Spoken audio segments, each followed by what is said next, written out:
Regardez, guettez la position que j'ai pour commencer une intro de vidéo. Est-ce qu'on fait ça? Non? Est-ce qu'on fait ça? Je suis même pas confortable. Mais bon, c'est pas grave. Ça te permet de rentrer dans le message. Bienvenue dans Mon Esprit, épisode 11. D'accord? Et l'épisode d'aujourd'hui s'appelle Le confort va te tuer. Voilà. Là, je suis inconfortable. Du coup, ça m'oblige à être très concentré. Mais voilà, le confort va te tuer. Pourquoi je dis ça? Parce qu'en fait, je remarque que quand on est trop à l'aise, ça tue certaines de nos ambitions. Ouais, je commence fort, je suis désolé. Mais quand tu es trop confortable, il y a des choses que tu ne veux plus faire, ou il y a des choses que tu ne vas pas faire. Et parce que tu ne les fais pas, il y a quelque chose qui ne se passe pas. Donc quelque chose qui devait se passer se passe pas. Pourquoi? Parce que tu es devenu tellement à l'aise que tu dis non, ça peut attendre. Tu dis non, je peux repousser. Et je vais même aller plus loin. Parfois, tu es tellement confortable dans la situation dans laquelle tu es que tu ne veux plus prendre de risques. Maintenant, tu me diras, oui, mais moi, je suis pas partisan des gens qui... Moi, j'ai pas envie de prendre des risques. Moi, j'aime bien mon train-train quotidien où tout est safe, où je contrôle tout.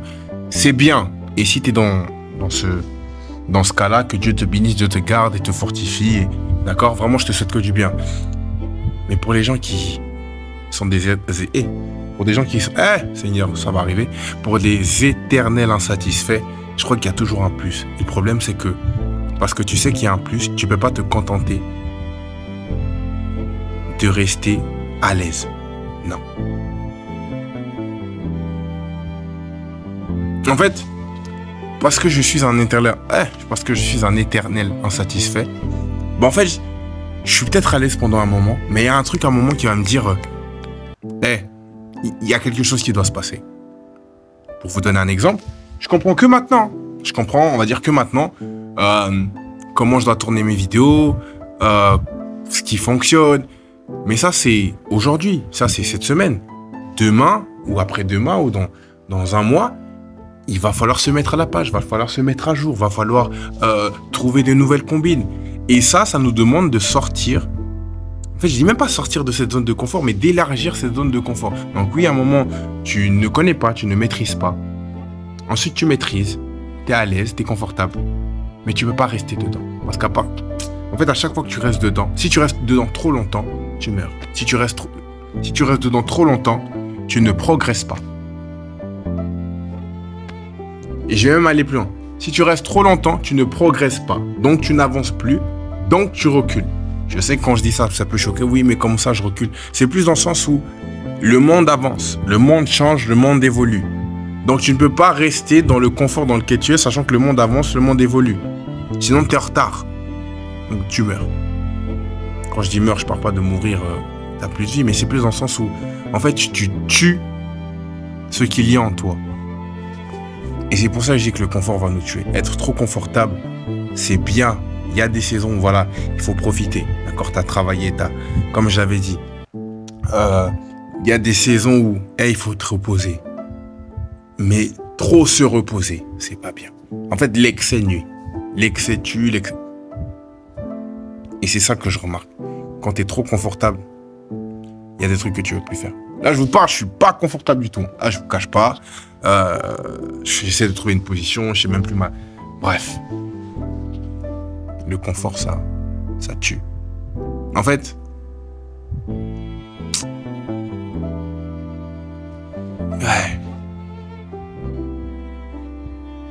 il faut constamment être prêt à c'est même pas à rebondir, mais il faut constamment être prêt à... En fait, faut garder en tête, ou plutôt, faut avoir en tête le fait que pour l'instant, ça va, mais que ça pourrait être mieux. Je suis reconnaissant parce que là, ça va. Je suis reconnaissant parce que j'ai traversé des choses difficiles. Mais je sais que je ne resterai pas dans cette chose trop longtemps. Pourquoi? Parce qu'il y a quelque chose qui va arriver, qui fait que je vais devoir m'adapter. Vous savez, mon major, quand j'étais à l'armée, il disait on n'arrête jamais de se préparer. En vrai. Une vraie préparation, ou plutôt un homme prêt, c'est quelqu'un qui n'arrête jamais de se préparer. C'est quelqu'un qui même optimise ce qu'il a déjà mis en place. Mais du coup, optimiser ce que tu as déjà mis en place, ça veut dire que tu ne peux pas t'asseoir sur tes acquis. Non. Tu es obligé de apprendre, progresser, maîtriser, réussir. Progresser, maîtriser, réussir. Ok, j'ai réussi, d'accord, et après? Mais comme j'ai dit, il y a un temps pour tout. Parce que je vais dire ça, on va me dire, oui, mais du coup, ça veut dire qu'on peut jamais se reposer.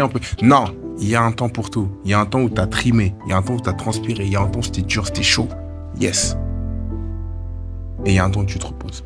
Yes. Et comme j'ai dit, tu peux pas te reposer trop longtemps. Pourquoi? Parce que quand tu te reposes trop longtemps, il y a ces nouveautés, il y a ces choses qui doivent... Il y a des actions que tu dois poser. Et comme tu les poses pas, en fait, tu moves plus. C'est même pas le fait de courir vite ou d'aller vite. Non, c'est juste le fait d'être en mouvement. À partir du moment où tu arrêtes d'être en mouvement, il ne se passe plus rien. Il ne se passe plus rien. C'est un peu comme quand tu as bien mangé. Quand tu as trop bien mangé, que tu es assis sur ton canapé, tu es confortable. Mais tu sais que tu as une activité à faire.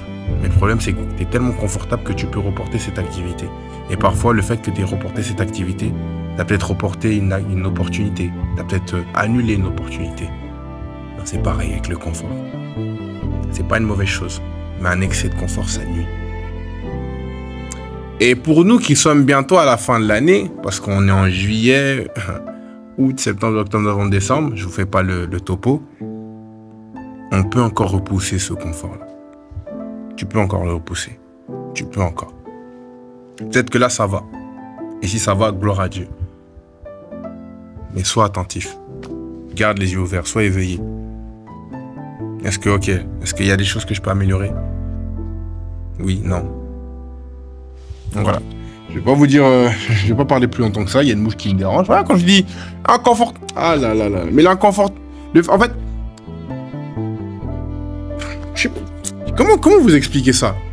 Le fait d'être dans une situation inconfortable, en fait, me pousse à développer des skills. Ah ouais, je vous le dis. Ça vous pousse, en fait, ça vous pousse à vous surpasser. Être dans l'inconfort, ça vous pousse à vous surpasser. Et maintenant, en fait, j'allais même finir l'épisode, mais en fait, il y a tellement de trucs à dire. L'exemple que je peux vous donner, c'est à l'armée. À l'armée, 2 ans d'armée quasiment. Gloire à Dieu, j'ai pu grader lieutenant. Mais combien de fois on a été plongé dans l'inconfort? Pour vous dire, hein, le ratio confort-inconfort, il n'était pas équilibré. Il n'était pas équilibré. On te dit lundi, tu dors au chaud, tu dors en caserne. Toute la semaine, on te dit, tu dors dehors. Et quand tu t'habitues au fait que, bon, vas-y, je vais dormir dehors, il pleut. Ah, ok, donc j'ai dormi en caserne lundi. Mardi, mercredi, j'ai dormi dehors. J'étais pas forcément préparé, mais bon, j'ai commencé à m'y habituer. Et au moment où je commence à m'y habituer, il pleut. Oh, comment? Ça forge ton esprit. Tu te dis, ah ouais, on doit dormir sous la pluie et tout. Il fait froid. Je dois veiller à mes affaires pour pas qu'elles soient mouillées le lendemain. Mais ça te forge. Ça te travaille. Tu ressors plus fort. Mentalement, il y a des trucs que tu dis, moi, j'ai bravé le dehors, j'ai bravé la pluie. C'est pas ça qui va m'atteindre. Mais parce que on t'a plongé dans l'inconfort et que tu as appris de cette situation-là, tu as appris de cet environnement-là. Et je vais vous dire une chose, hein, et je finirai même avec ça. En fait, l'inconfort te rend reconnaissant. Pour les saisons où ça va, quand tout se passe bien, en fait, quand tu arrives dans une saison où là, ça devient vraiment inconfortable, ça te rend encore plus reconnaissant. Pourquoi je vous dis ça? Je me rappelle quand je dormais dehors et tout. Donc, toute la semaine, tu dors dehors et tout. Et en fait, tu commences à penser à ton lit. Tu te dis, mais en fait, mon lit, il était grave bien. Mon lit était grave confortable. En fait, mon lit, c'était l'hôtel. Tout ça parce que tu dors dehors. À même le sol. Pour vous dire, il y en a, ils dormaient sous le char. Parce que voilà, ils voulaient être couverts et tout. Bref, des trucs, ça dormait dans le... Bref. Mais tu commences à penser à... En fait, tu commences à être reconnaissant. Tu te dis, mais en fait, ah ouais. Ça c'était bien. Ah ouais, même quand je... les plats de la dame. Tout ça pourquoi? Parce que tu as été plongé dans une situation inconfortable. Mais cette situation inconfortable, si tu as le bon état d'esprit, elle t'apprend. Voilà. Donc voilà. J'en ai assez dit. Je commence à avoir mal aux fesses. Je pense qu'on s'est compris. Dans mon esprit d'aujourd'hui, c'était le confort va te tuer. Et j'espère que ça t'a plu. Et on se revoit pour un autre épisode. Ou un podcast. Ou... Abonne-toi, partage. Et nous on se dit à bientôt. Jésus, qui m'a envoyé?